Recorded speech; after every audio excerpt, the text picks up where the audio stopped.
results. You want to be an expert at rising above the negative waves of change? Associate with people. The change just never affects them. They pass through it just like electricity through metal.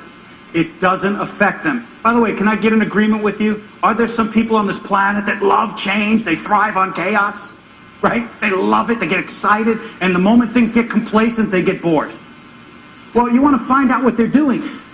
And several of the things that I'm going to discuss with you the rest of the day are some of the things that they're doing that will help you be just as successful as they are. It is critical that when you are going through any type of negative change, that you do not hang out or associate with negative, toxic, crying, whining, bitching, moaning, vampire, negative people.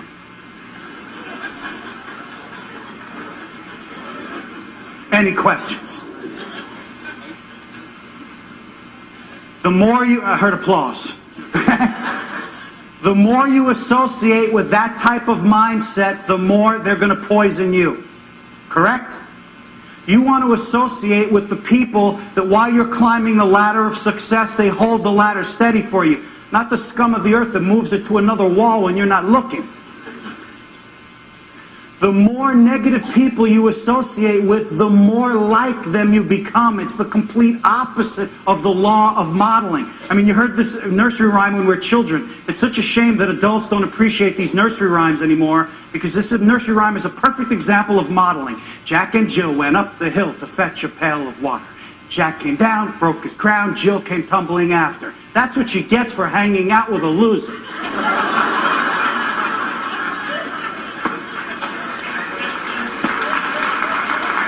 Right? We teach that to kids. There's a powerful subconscious message there. The more you associate with that positive mindset, the more you can associate with the people that thrive of the chaos of change. It's like you can hitch a ride with them, and it will affect you less. The goal here, again, please forgive me, repetition is the mother of learning. The goal is to show you how to survive the transition zone. You will die if you hang out with toxic people. I read this book a while ago. It's called Working with Jerks. Great book. That is the exact title. Please forgive me, I do not know the author. Well, I read this book a while ago. Great, great book. I read the last paragraph of the book. It made such an impression on me that I had it memorized. I mean, can you imagine that? You read one paragraph and it's completely memorized.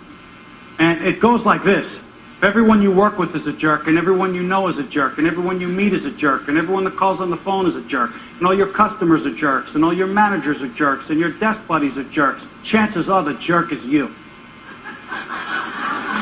Wow. Wow. That's deep, okay? And I always remember saying to myself, what a great book, but what a negative way to close the book. I spent $12 for the book, he calls me a jerk? And I'm thinking to myself, why didn't he open the book with that paragraph? And then of course I knew the answer, because if people heard that, they wouldn't buy the book. People don't want to hear that crap. They want to blame everything on everybody else. But the fact is, it's our perception that is creating all of that for us. Perception rules every area of your life. There's this woman driving down a mountain, and there's this man driving up a mountain, and as they pass, he rolls down his window and says, "Pig, pig!" And she rolls down her window and yells, "Drop dead!" And just as she turns a corner, she runs over and kills a pig. You get it? It's all perception. All of it. All of it is perception. This guy goes into a restaurant. I'll do some Rodney Dangerfield here for you. This guy goes into a restaurant, orders lobster. The waiter brings the lobster to the table. The customer says, "I'm not eating that lobster. That lobster's missing its left claw."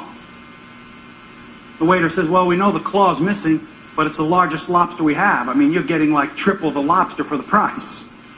The customer says, "I don't care how big the lobster is. I don't eat a lobster where the claw's missing." He says, "Sir, forget the claw. Look how big the lobster is for the price." The customer says, "I don't care how big the lobster is. You bring me a smaller one. I want a lobster with both claws. I don't eat defective lobster." The waiter says, "Sir, I'll be very upfront with you. The lobster lost that claw in a fight." And the customer says, "Bring me the winner. I want to eat the winner." Okay? And that's the type of mindset you need when you're going through change. You want to associate with that type of mindset because they pull you down with them, the negative ones. How many of you agree, yes or no? Can I take one negative, toxic, jaundiced, low-life person, put them in a group of 25, they can bring the morale of the whole unit down, yes or no? Of course.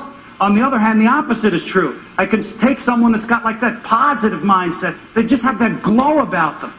You put them in a group of negative people, they can start making you laugh, start making you feel good about yourself, and before you know it, maybe the outside things don't change, but you feel better about them. Number one, you've got to ask yourself positive questions to change your perception. Number two, write it out with SCAN. Number three, modeling. Be careful who it is that you associate with. The people that you associate with help you rise or bring you down. So far, so good with that. Can I keep going? Okay, number four. Remember, we had to talk about 8 of them.